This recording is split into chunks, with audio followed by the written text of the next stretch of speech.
Batisi TV, Lawan Rashipi Daka Frank Yamaha, the Maxi Sports Scooter Arox 155. Congress commitment to Meghalaya, an unemployment-free Meghalaya. Congress is committed towards providing a job to every household in Meghalaya. 5 commitments na kasing Congress na kabinta ka 5-star Meghalaya. Kaseng Congress sa kakatsantric urumpang arhajar arpulai, kalakeno baka Trinamool Congress kababat yaw lakam sinshar hakajala West Bengal, kansa Shet Shukor di Paidbah jongajala Meghalaya, Kumba kalale hakajala Goa.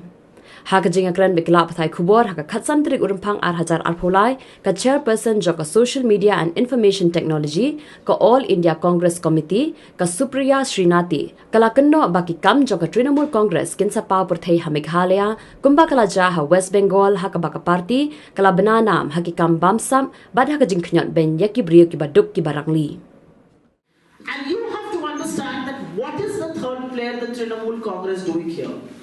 It is doing exactly what it did in Goa. Wherever the BJP is in trouble, there are a few parties, and Trinamool seems to be one of them, which comes to do the rescue act. But the reality is that the Trinamool Congress is an outsider in Meghalaya. It doesn't understand the electorate. It doesn't understand the culture. It is as much of an outsider as anybody can be. And so, instead of letting them do the rescue act for the BJP, I'm sure the people of Meghalaya will teach them a lesson.